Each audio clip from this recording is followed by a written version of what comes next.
UMass Lowell Hockey Riverhawks. The Hockey East season begins this coming weekend. A home-and-home series with the Wildcats at the University of New Hampshire. Joining us now, the head coach of your UMass Lowell Hockey Riverhawks, Norm Bazin. Norm, thank you for taking the time and welcome. That's my pleasure, Bob. Got to ask you right off. You must have thoroughly enjoyed the trip to Michigan. The Riverhawks beating Michigan State on Friday night 4-1, and number 4 in the nation, University of Michigan 2-1 in a terrific hockey game on Saturday. You must have enjoyed it. Oh, no question. But more than the results, I enjoyed our compete level throughout the weekend, and that's really what we were after. We were after getting back to our identity, and more importantly, improving over the course of the weekend. We talk so often about road trips such as these being good for team bonding, helping a team develop an identity, as well as the importance, and I don't like saying it, but the NCAA formula now gives a little more emphasis to wins on the road. This, in so many ways, I suspect, was a terrific road trip, from the compete level to the final scores to the bonding to the working on a team identity. Yeah, I think you've touched on a lot of points here. They're all valuable in and of themselves. However, we were more or less focusing on improving as a hockey club. We want to be a good hockey team at the end of the year, so a lot of those other points that you mentioned, I don't really think about on a weekly basis. I think about generally improving, and I thought our special teams took a nice jump. Special teams had gone in the power play, had been struggling at 1 for 25, picked up 3 power play goals on the weekend. The penalty killing unit was, I believe, perfect on the weekend. Was there some magic that took place the week before that we employed during this past weekend? Yeah, there's no magic to our game plan. It's just work. It's compete. It's attention to detail, and I liked all of those things over the course of the weekend. I thought we got some big saves, and your best penalty killer is your goaltender. More importantly, I thought there was a good attention to detail. We've talked also about your best players have to play your best. I thought Derek Arnold, and he may not be getting big numbers on the stat sheet, I thought he made a play at Michigan State that resulted in the team's first goal that in some ways may have been game-changing.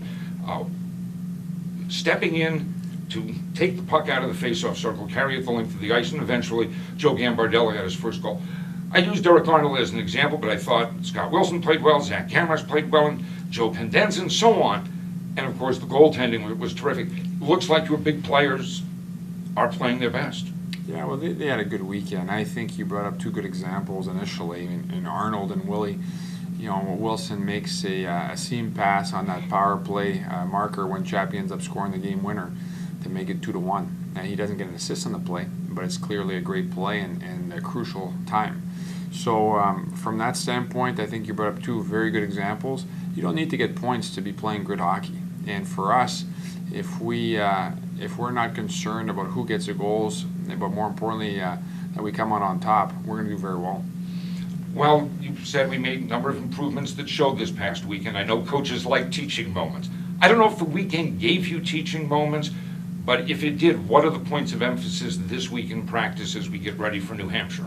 Well, I think there's plenty of teaching moments. You play great hockey teams like that. They not only expose your weaknesses, but they give you lots of opportunities to work on different aspects of your game.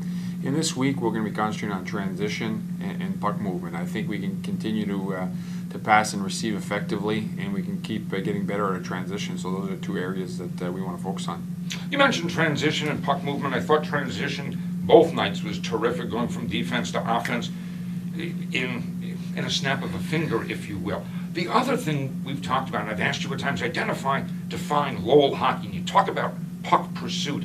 I thought that was kind of Exhibit A this past weekend, the way we pursued the puck, the way we went into these one-on-one battles, these 50-50 pucks, and came out of it a lot of the times with the puck, with possession. I thought that was just terrific.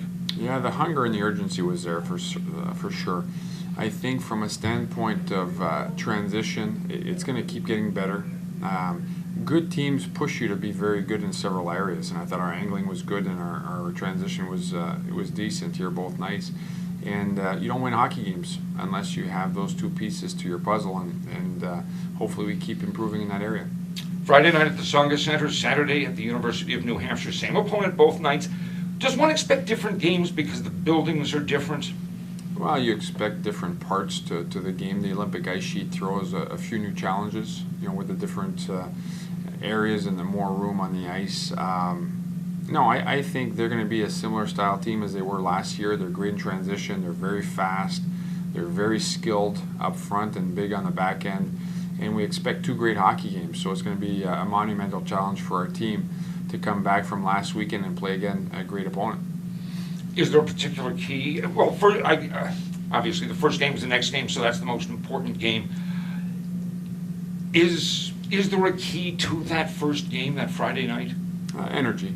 I think that's a key for both teams. You know, they've gotten themselves into a little bit of a hole, but they've played Minnesota, they've played Michigan twice, they've played a very good RPI team, they've played some great hockey clubs, and you know, all of us are playing the best of the best, and it's very difficult to get points on any given weekend. So we're going to concentrate on the first game, and we're going to concentrate on having energy. It is the beginning of the Hockey East season for this hockey club. Are Hockey East games different from other games where they're the next game? Well, in this case, they are just the next game, to be honest with you. We're limited to 20 Hockey East games this season, so every game is huge as far as points and where you rank in the standings within your own league. However, you know, the games at Michigan were no less important than the Hockey East games. And the last thing I'll mention, Hockey East winning the Big Ten Hockey East Challenge.